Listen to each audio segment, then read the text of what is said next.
નમસ્કાર, સમાચારો સાથે હું છું જયેશ। સૌપ્રથમ સમાચાર સુરતથી કે જ્યાં રાંદેર મોરા ભાગળ જાહેર રોડ પર લૂંટની ઘટના ઘટી હોવાની મળી રહી છે વિગતો। આંગણિયા પેઢીના વ્યક્તિ પાસેથી રૂપિયા 35 લાખની લૂંટ ચલાવવામાં આવી। એક્ટિવા પર આવેલા બે શખ્સો આ લૂંટની ઘટનાને અંજામ આપીને ત્યાંથી ફરાર થઈ ચૂક્યા છે। કારનો કાચ ફોડી બંને શખ્સોએ 35 લાખ રૂપિયાની રોકડની લૂંટ કરી ફરાર થયા। સ્થાનિક પોલીસ અને ક્રાઇમ બ્રાન્ચની ટીમ ઘટના સ્થળે પહોંચી છે। લૂંટની ઘટનાથી સુરત પોલીસની કામગીરી પર હવે મોટા સવાલ ઊભા થઈ ગયા છે।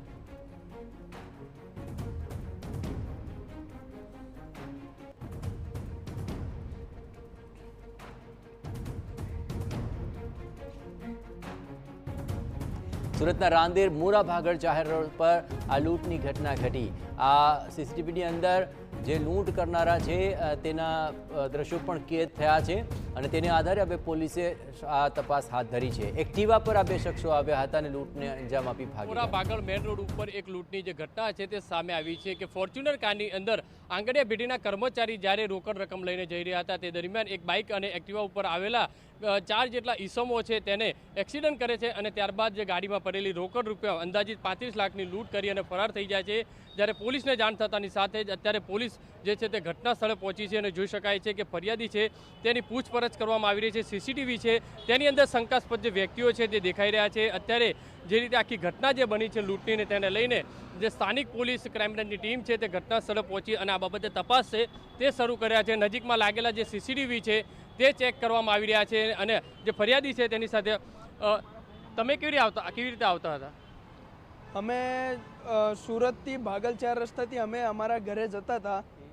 અમારા પાસે પેમેન્ટ હતો, અમારું કન્સ્ટ્રક્શનનું કામ છે, અમારા પાસે પેમેન્ટ હતું અને એ લઈને અમે જતા હતા। આંગડિયામાંથી પેમેન્ટ લઈને આવ્યા હતા। એ લોકો અમારે ત્યાંથી જ વાયા પડી ગયા હતા કે આ લોકો પાસે પૈસા છે એમ કરીને। ઓર 2 જણા બાઇક ઉપર હતા।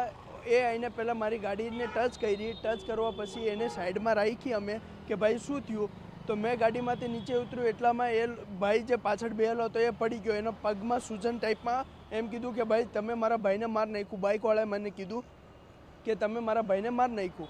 તો મારો ભાઈ નીચે ઉતરીને આવ્યો કે ભાઈ શું સિરિયસ જેવું શું છે અહીંયા, કે શું થાય છે? એટલામાં બાઇક સર્વિસ રોડથી સ્કૂટી ઉપર હતા, 2 જણા હતા ઓર એ આવીને મારી ગાડીને આગળ સ્કૂટી મૂકી દીધી ઓર એક ભાઈ આવીને કાચ તોડીને ત્યાંથી મારે જે પેમેન્ટ હતું એ લઈને ત્યાંથી ફરાર। કેટલું પેમેન્ટ હતું?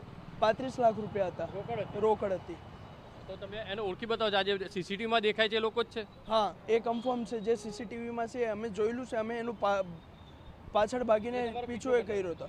એ લોકો ત્યાંથી અમારું પીછું ચાલુ કરી નાખ્યું હતું।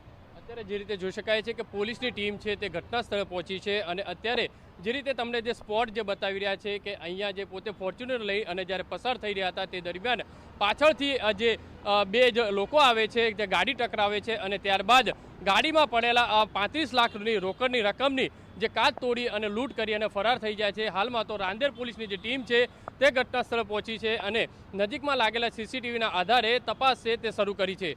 સૌથી મહત્વની વસ્તુ એ છે કે સુરતની અંદર સરેઆમ બપોરના સમય જ્યારે આ રીતની ઘટના બને છે એક શંકાસ્પદ જે કહી શકાય પોલીસની કામગીરી ઉપર અનેક સવાલો છે તે ક્યાંક ને ક્યાંક ઊભા કરી રહ્યા છે।